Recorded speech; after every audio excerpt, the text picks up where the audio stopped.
Hi, and welcome to the Thrive Alcohol-Free podcast. I'm Dupe Witherick, alcohol-free wellbeing and transformational coach, and the best-selling author of A Cocktail of Clarity, How to Ditch Drinking, Embody a Joyful New Identity, and Thrive Alcohol-Free. This podcast will show you that being alcohol-free is not what the traditional narrative says. And even though alcohol is so ingrained in our society that it is okay to give yourself permission to stop drinking if you want to. And you do not have to wait until you hit rock bottom. It is certainly not boring, and I believe ditching drinking is just the start to living an extraordinary life. By getting rid of this one thing, it allows the doors to open to endless possibilities and opportunities. Each week, we will have guests on who are at various stages of the alcohol-free journey, from those who are curious to those who have been alcohol-free for years. We will also have experts on talking about different topics relating to alcohol and beyond. Through these conversations, you will discover what it means to thrive alcohol-free. Enjoy. So welcome, Laura. Thank you so much for being on the Thrive Alcohol Free podcast today. How are you? I'm great. Thanks for having me. I'm really excited to join you and talk about thriving alcohol free. Yay! And you're coming up to 1,000 days alcohol free, which is really, really exciting. So let's start with, maybe for those people that might not know you, why don't you give a brief introduction as to who you are and how you happen to be on the Thrive Alcohol Free podcast? Well, I'll start with that actually. How we came to connect was through a membership, Kathy Heller. And there weren't many ladies from the UK in there. And not only that, we had the Sobriety Sober in common. And I think it was about October. It's probably about a year ago. Yeah, it's been actually. about a year. Yeah, that's amazing, isn't it? Where does time go? Yeah. I know. And you did invite me at that point to come on to your podcast. I declined at that point because I think I was still working it out, to be honest. I'm still working it out. It's certainly not a done deal for sure. But yeah, it felt more kind of aligned the timing for me anyway, to do this interview. This is 2024. So thank you. So what was the beginning bit of the question? Where did it all start? Yeah, I'd love to hear your story. Well, you haven't got time for the whole story. There was 54 years of that, but a condensed, and you're supposed to say 4, you don't look it. That's fine. You didn't give me a chance, Laura. You absolutely don't. I tell you, the one thing thriving alcohol free is I do think it makes you age backwards. I really do. Yeah. But let's go back on track, which was where it all began, really. Well, I suppose this journey, if you like, I think is a bit like my second chapter. I think about it. The second chapter being that I finally, after probably 30 years, at least the last 20 of those years, with a problematic alcohol use, I was a daily dependent drinker. And it was the 28th of February 2022 that I finally quit. And I knew straight away that this was it for good. It felt different. It felt different in my body. So much came together, I suppose, because that journey to sobriety started many, many years ago, going to, I think, probably in my 20s, I first started to realise that my drinking was probably a bit different to some other people's drinking. I was always first to the bar, first to finish the first drink, and last to leave. And that would be via the off license or supermarket to ensure my drinking just did not end when they used to ring last orders. And there were times when I had control over my drinking, when I wanted to get pregnant. I really reduced my drinking massively. I quit smoking as well around that time. But I didn't fully give up whilst I was pregnant. And I remember the justification while I was breastfeeding that it was okay because I was drinking, do you know, Mackerson's stout? The Mackerson stout in the little cans. I knew it was, can I swear? Yeah, of course you can. It was BS. It was total bullshit that it was going to be good for me in iron, but that was the justification. So yeah, during breastfeeding, I was drinking Mackie stouts and reading Alan Carr. I think was probably around about 2004, 2003, and I think that then started to help with the brainwashing. It started to dismantle. But then that brought in cognitive dissonance, which was a whole other level of pain because there was part of me that saw through the brainwashing.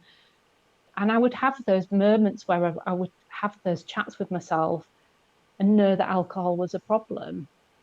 Yeah, I had times when I think I quit for a month once, but it was awful. It was just white knuckling. I was avoiding people and places. I was miserable when I wasn't drinking. So, yeah, that went on for many years. And I worked in substance misuse services for 14 years. And during that time, I studied mindfulness. I did was it the 8 week or 12 week mindfulness based stress reduction. It was really hard to begin with, trying to build a mindfulness practice, but there's one thing, I'm quite tenacious. I've got that willpower center in my human design. So yeah, I stuck at it and an amazing thing happened. I had a bit of an epiphany during that point. And I still remember it, where I felt triggered emotionally by something. And I thought, I'm just going to do the mindfulness thing. I'm going to sit here and I'm going to allow it to come. And I remember it vividly that, I mean, my emotions back then, I think, were a lot more raw and a lot more painful. And it kind of rose up inside of me and then just disappeared because I sat there and allowed it. I didn't try to jump up and grab a drink or keep busy, or that was one of my classic. I would never sit still, just keep working, pushing, working. I suppose now what I know is I've, very compulsive, obsessive part of me, which I understand now as being, I do internal family systems within my somatic, which I'm sure we'll come on to, but they were just protector parts of me that were there to try and keep me from the exiled parts of myself, the emotional wounds, so to speak. So yeah, mindfulness came in, and then I think it was in 2015 I did mindfulness-based relapse prevention. I used to go into the old mindfulness, it's fantastic, and got the team doing mindfulness in team meetings, and let's bring in mindfulness-based relapse prevention into our offerings in the service. Meanwhile, I'm still a problematic drinker. The irony is not lost on me, for sure. But I couldn't let it go. And if I'm absolutely honest, that day on the 28th of February, I had COVID and I was ill, and I'd had a really heavy weekend drinking in London. And I cried out that evening because I was so ill I couldn't drink. So I knew I was going into withdrawal. So I was struggling with the demons. Not that there's a part of me that's a demon, that's not what I'm saying, but it was a dark point. And I cried out that evening for help, not believing that anyone but me could help me. But I'd always believed in angels. I always believed in something other. And actually, it's part of this story, if you like, is I've been putting my story back together since gaining the clarity which you gain once you do become alcohol free. But I'll pause that for a moment and come back to that. But yeah, the night of the 28th of February, I just knew intuitively it was like a spiritual moment. And every day was a blessing, a gratitude. And from that day on, I've never once honestly felt a craving. There are times when I've gone, there's an emotional need there, and some of my old ways of dealing with that crop up. But I I just don't think that alcohol is, I've still got other things that I self-medicate with, which again we'll probably come on to. But yeah, from the alcohol side of things, that quitting bit was the was the easy bit when I finally got to it. It's like that making a decision, that going all in. There was no more toing and froing. There was no more hopscotching. It was this ultimate. I had enough data, I had enough information to know that I could not moderate. I'd come to that part of thinking. I knew it had to be all or nothing. And I think I worked through a number of months coming to terms with that, almost like a maybe a grieving process of a loss, that feeling that maybe that part of my life was going to end. But, but the day that I did finally quit, it was completely the opposite. It was never about anything that I was giving up. It was every day was a blessing. Every day there was something to be grateful for. I used to focus so much on my mornings, wake up and think how wonderful to wake up without that regret, that shame. Because for the best part of probably 15 years, every morning it was like Groundhog Day. It was a, a waking up to just that self-hatred and that shame that I had ended another day in the blare of alcohol. The morning would be a promise that today was going to be different. Today was the day that I was going to quit.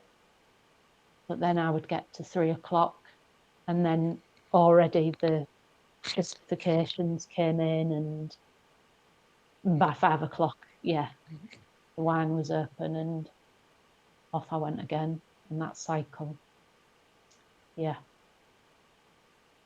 So yeah, quite a bit in there. Thank you so much for sharing and being so vulnerable with it as well, because I'm sure the person listening might just hear something that really resonates with them. And I wanted to touch on that spiritual moment. It seems really common that I think we all have that sort of inner knowing, and it's whether we choose to trust it or not, or believe it, or even take action. And as you say, you were all in. It was, you made that decision. You knew you couldn't moderate, and it was all or nothing. So you chose to follow it. But you touched on angels. I'd love to hear a little bit about what that experience was and how has that impacted you since. Yeah, I think it was a looking up to the sky, to the ceiling, and saying, enough, I've had enough, I give up. Mm. But asking for help within that. Mm. But then not really the next day thinking, oh, it's going to be fine. The universe has got my back type thing. Not at all. There was that came a little bit further down the line again, where I started to dialogue with myself, the inner knowing, the intuition started to become clearer. And I know that I had that as a teenager. I know I had that as a child. And I've traced that back as I've tried to kind of piece my life story together. And once the alcohol was gone, and I mean, I have to say at this point, 2 weeks before I quit alcohol, I'd started a menopausal group, not knowing that I was going to stick at it, and but I did.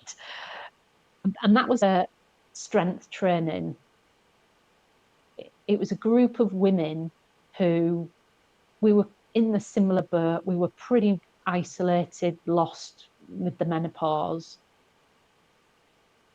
And that gave me a community at that point. And it also gave me a body-based practice. It gave me something to do 2 nights a week. And a couple of weeks after I quit, they brought in a yoga teacher for one of those sessions. And I was really up for it. I've not had anything to do with yoga or Pilates, anything. And I followed the lady. I wept. This immersion just came through my body on that yoga mat, that session. And I cried and I couldn't sleep that evening because something had awoken. And from that point, I did start a yoga practice, which I don't know if this is answering your question, do feel fair, but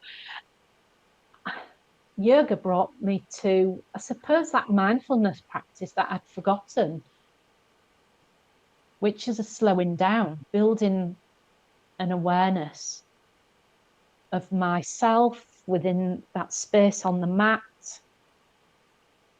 and building a relationship with myself in a way that I'd never done before. And there was a part of my ego going, yeah, let's do a plank. I've got a competitive kind of streak within me that did drive me, but there was something else happening. I used to get these amazing downloads, I used to call them. Inspiration is what I know of them now, on the yoga mat. So to find that quietness, to be able to hear that inspiration coming down, to listen to that inner knowing, that inner intuition was just fantastic. And this inner journey, this connection to who I am within, which I really believe alcohol had kept me disconnected from. And I actually do think now that that was, again, another one of those parts of me, protective part in a way, to keep me from some of that shame and those emotional wounds. Because I suppose what I haven't alluded to at this point is that I had, in some regards, an okay childhood. In part, the first 5 years of my life, as you would expect them to be, but that took a bit of a change, and I was exposed to probably a good 3 or 4 years of emotional and physical abuse within a family relationship, which was difficult. So I know that a lot of my alcohol use was in part because of unresolved emotional difficulties that stemmed from childhood trauma, childhood abuse. And when I said earlier that this was kind of like my second chapter, my first chapter began when I was 27, because I did have a breakdown. I suffered quite badly with depression, and yeah, I did an attempted suicide. It wasn't an attempt at suicide. I tried to take my own life. And that led me to spend 6 weeks in a mental health unit where I had, yeah, I used to say it was a feeling of being reborn. But what followed that was a spiritual awakening for the very first time. It was like a veil being revealed of a whole new perspective on life and me and the system I was in. And I did a lot of psychotherapy at that time, and my CPN back then was very much into inner child work. I did a lot of Charles Bradshaw, I think he was called, the inner child within. Did a lot of that work back then. And then I got into Reiki and kind of energy healing. And if I was honest, I think back then at 27, I felt like I wanted to be a healer, and I felt there was a kind of a psychic nature about me. But then the, that that voice of doubt, that inner critic wanting to keep me safe, said, "You can't do that. That's not safe." So off you go to university, and fantastic. I wouldn't change any of it. But interestingly, that fear back then, I suppose, of yeah, maybe what I was being called to do back then, which is where I feel I am now. So I don't know if that answers your question. Yeah, I mean, it's fascinating. It's amazing how life works out, and you end up being where you're meant to be. And you're never too late, I believe. You're always wherever you are at the right time. But those experiences do change you and help you become who you are today. And I'm so sad that you felt that you had no other choice but to try to take your life at 27. But it is amazing what people go through. And again, for just sharing that so bravely, I really appreciate it. But it's obvious that that inner child work, that mindfulness, the psychotherapy has all been things that you've learned, which I'm sure you're now applying and helping others with, which is Absolutely. you've got there. And I imagine you've worked so much on yourself over the 27 years since it happened, that you've no doubt got so much wisdom to share. Yeah, Which and with is I was just going to say, and within that time, 19 years ago, I'm never going to have children because of my experiences. But I'm glad that I remember that was another time I went back into therapy because it was just like there was this calling inside of me. Again, listening to the gut, listening to the gut feeling at that time. But then the head was going, no, you can't. You can't do this. But then that took me back into therapy to work through. I'm so glad to say that the the body won at that point. yeah. It won out, and yeah, and I became a mother, and I threw everything at that role. You know, I'd say 18 years because he left home when he just after he turned 18 to go follow his dreams. Um, and yeah, just it's hard sometimes that at 54 there is a part of me there that thinks, oh, I've left it too late. Um, there is an urgency sometimes that I do feel, which I'm learning to sit with and to allow that unfolding to happen as it should be. And this chapter two, if you like, is very much still around that healing journey.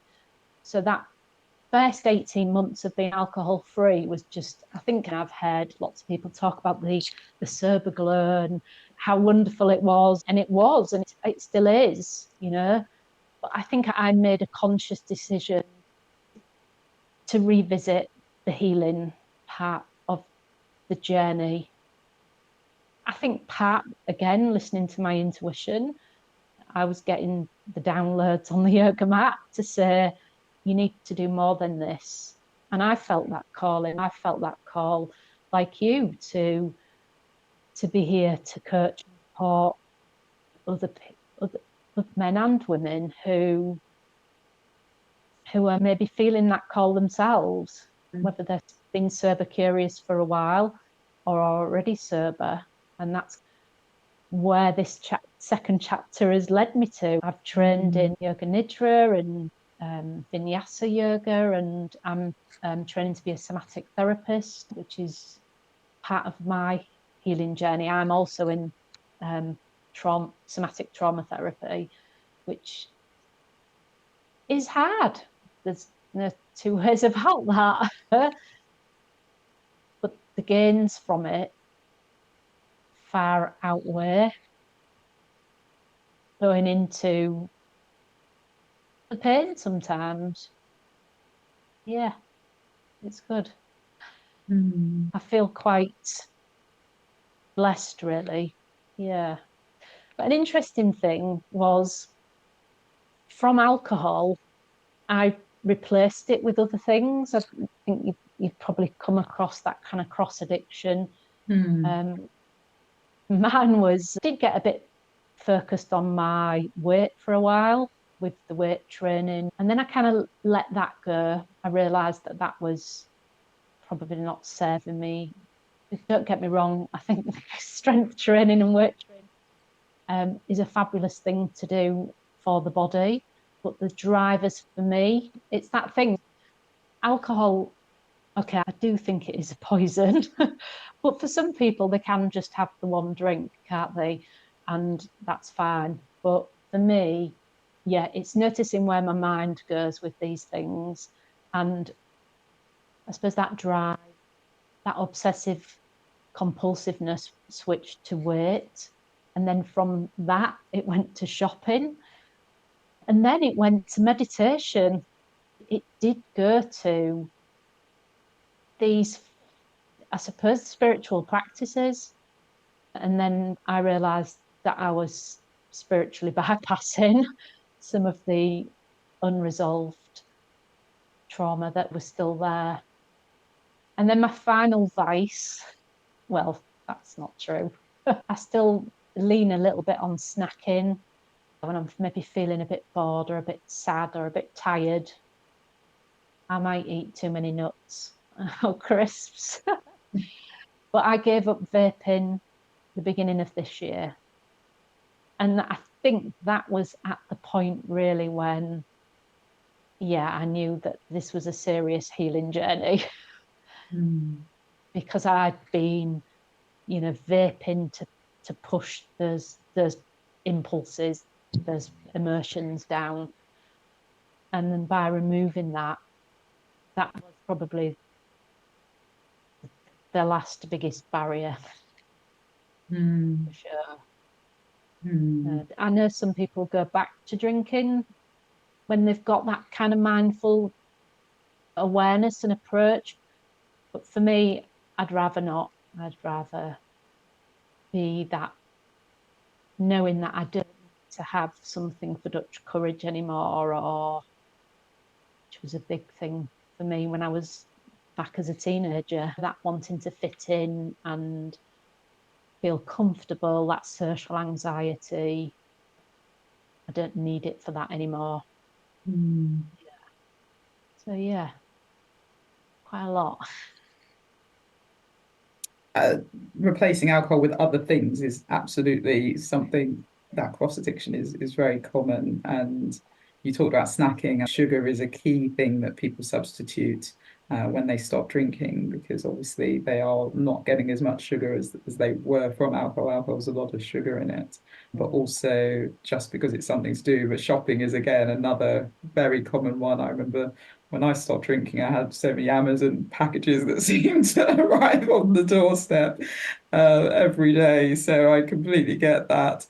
And then the working out and the strength training and the meditation, they're positive things, right? But then you can get a bit obsessed with doing those, but they're definitely the healthier habits that I would encourage people to do. And then obviously to give up vaping as well is fantastic. And so you've actually got rid of a lot of the negative things. It was interesting. You mentioned something about the impact that, alcohol being a poison, but it's also, you've been talking a lot about your intuition and being able to hear those downloads and get that inspiration. In Arabic, alcohol actually means is alcohol, which means body eating spirit.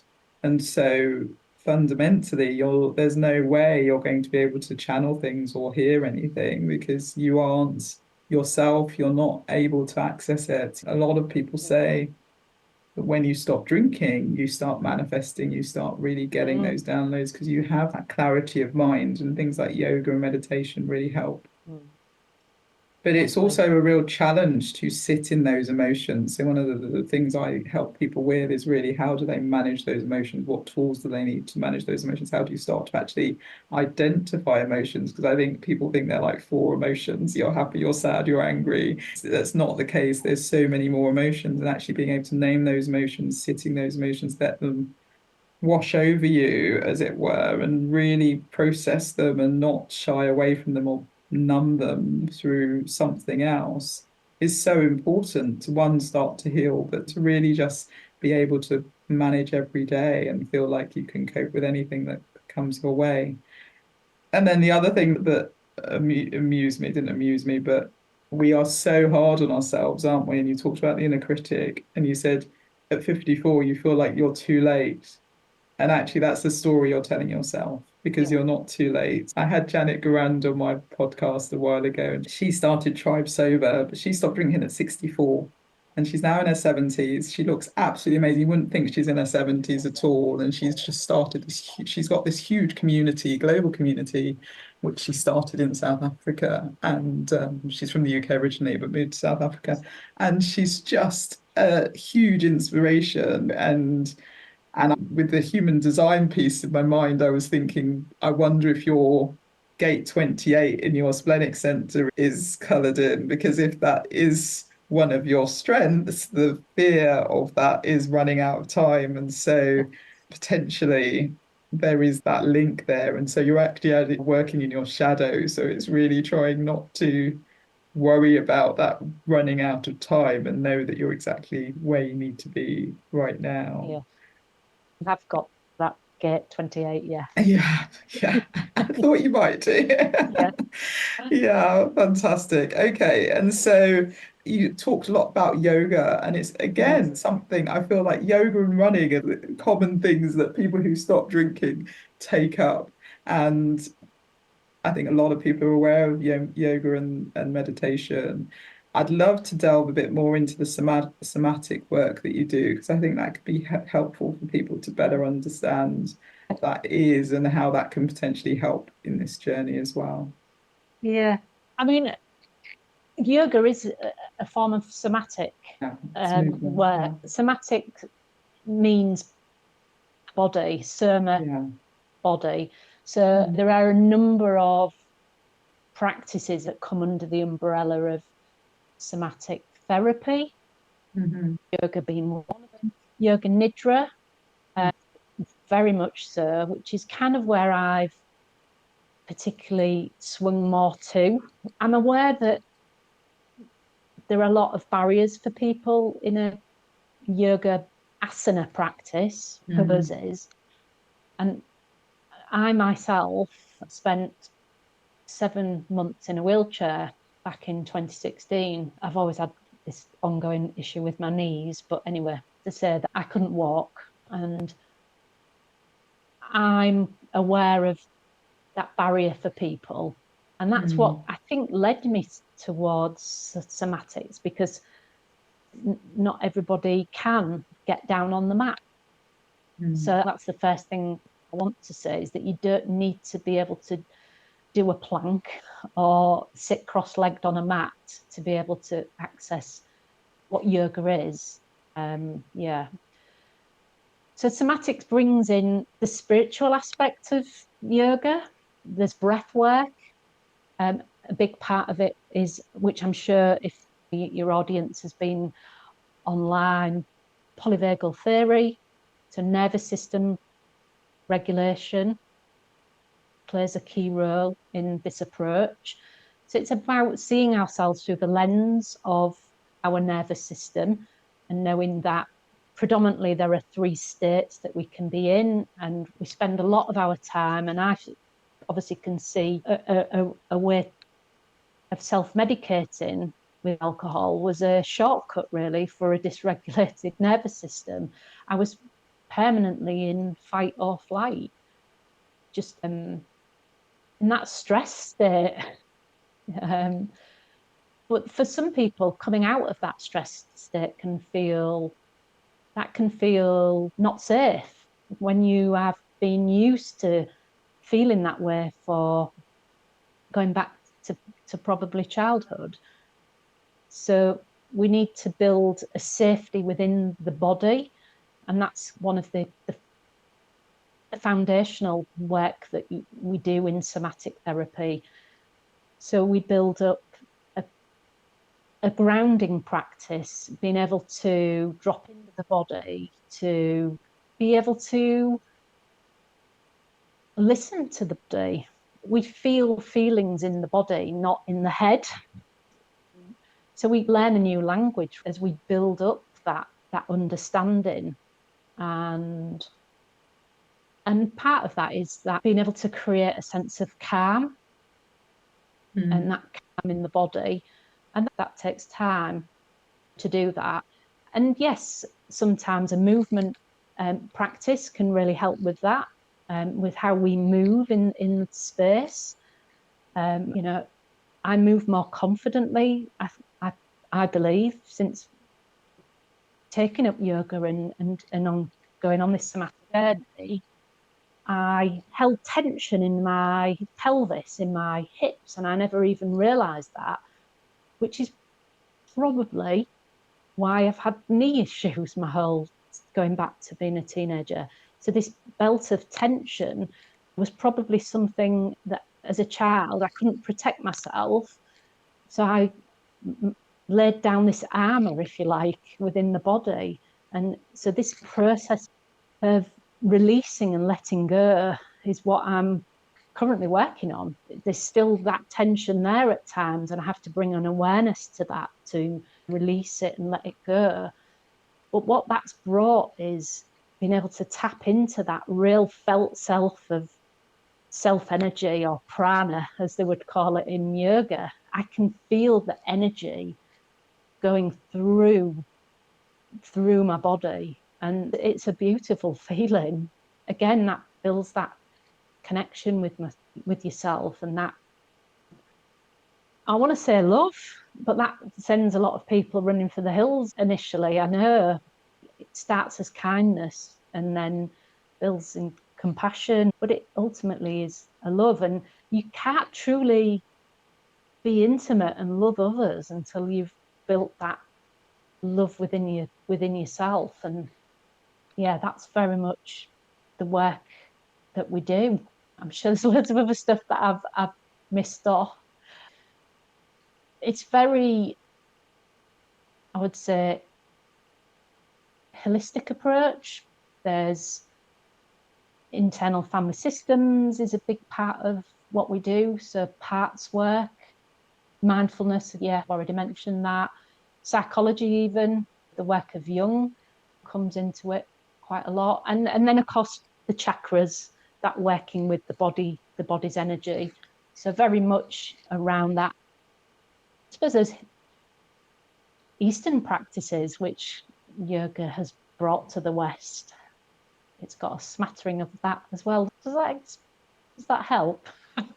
Yeah, that's really helpful. And the other things I was thinking of, I don't know if you do them, but I do things like emotional freedom technique, EFT tapping, havening. You just even, if people want to go out today and feel a bit better in their body, just shaking out the body to some music or just silently, just shaking things out to really release that energy and get the body, the blood flowing and get out of your mind, as you say. It was all in the body. And I was thinking about, when you were talking about, I was thinking about the work of Gabor Mate with When the Body Says No, and other books similar to that, where, we really underestimate how much our body is really thinking and feeling, and we can get all of our answers from the body, versus there are no real answers in the mind. It's just a confusion. So yeah, I think that was really, really helpful. But I didn't actually say that is the belief it is based upon the fact that the body keeps the score. Exactly. And that trauma is stored within the body. And it's a slow process, but there's so much wisdom within the body. There really is. Yeah. Brilliant. That's really helpful for people that maybe want to explore somatic healing. So you've done an amazing thing, because what you've done is your coaching is now somatic sober coaching. So you've added the sobriety element to it. So do you want to talk a bit about your coaching and how that works? Yeah. So I'm very much at the beginning of that journey, building my business. Feels a bit odd still to think of myself as building a business. So yeah, as you said, somatic sober coaching. At the moment, I'm offering one-to-one coaching packages, very much around working with people with where they're at, really. So whether that is they've already got sober, or maybe they've been sober curious for a while. But it's that fear of failure or fear of missing out, and I'm there for all of that.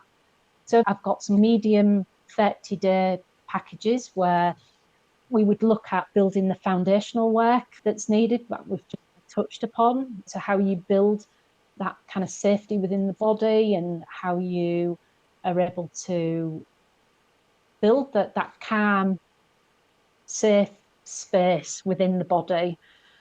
And then one of the things that I really want to offer is a connection. So there would be daily Voxer coaching.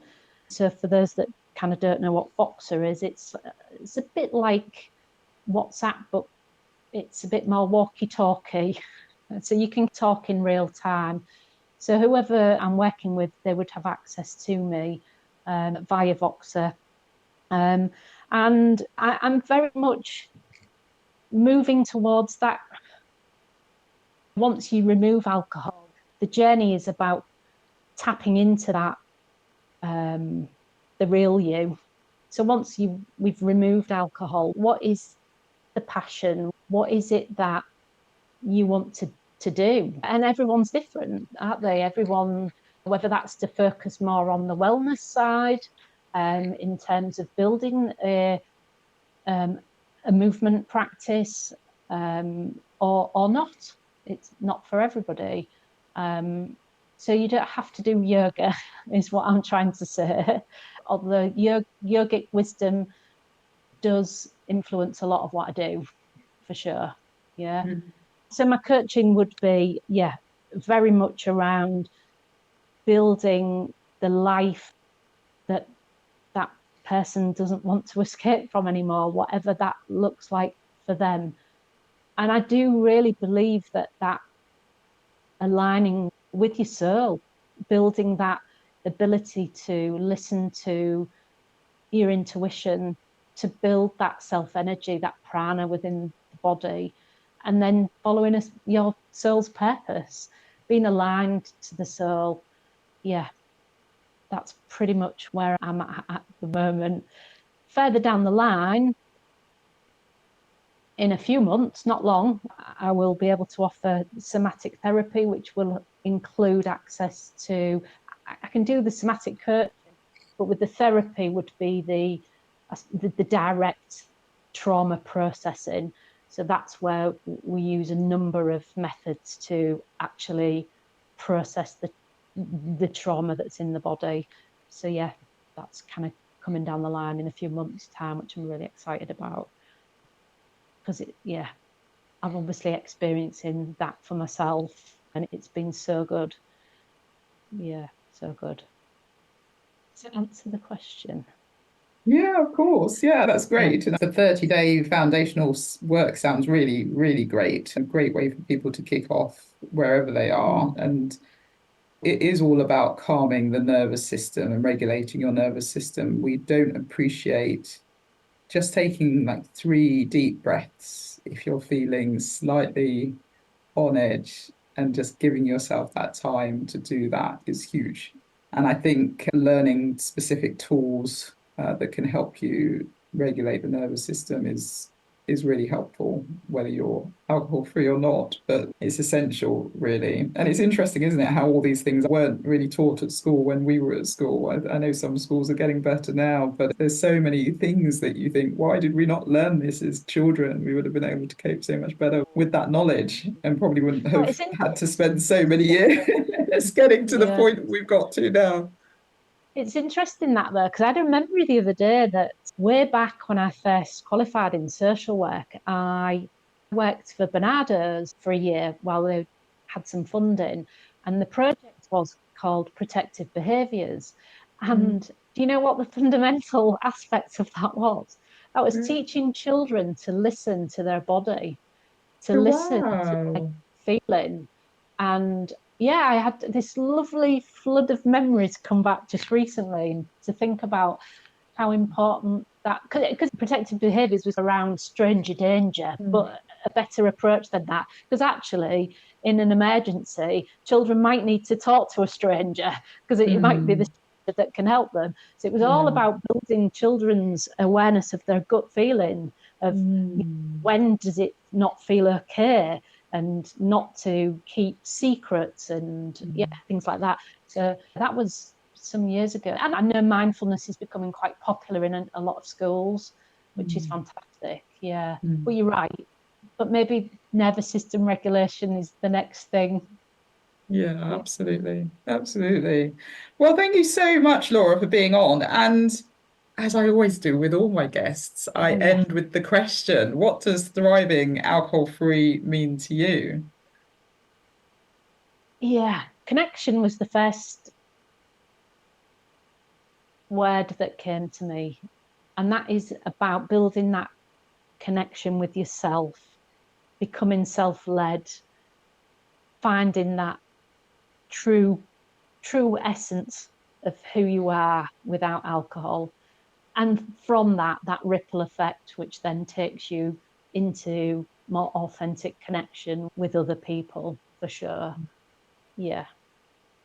Yeah, I love that answer. Connection is key, isn't it? Connection, they say, is the opposite of addiction. So yeah, it's definitely something that's worth doing. But I like your take on it, that it isn't actually the connection of necessarily a community, but actually connecting with yourself and better understanding yourself and doing things that help you learn about who you are, which one of the reasons I love things like human design, because that's just a real way of getting that understanding, but then of course learning all the somatic tools as well, and being able to trust what you're hearing and what you're thinking is right or feeling is right. They're all really, really great. So I love that. And as you say, you can then connect fully as your authentic self, which is brilliant. So, any last word of wisdom for the listener? Yeah. I know there is that you are exactly where you need to be right now. And if my help, your help, helps somebody get to that day one with alcohol, it's that trust, isn't it? It is that, it's having that trust in what we're saying, what we're sharing, and what the sober community is raving about.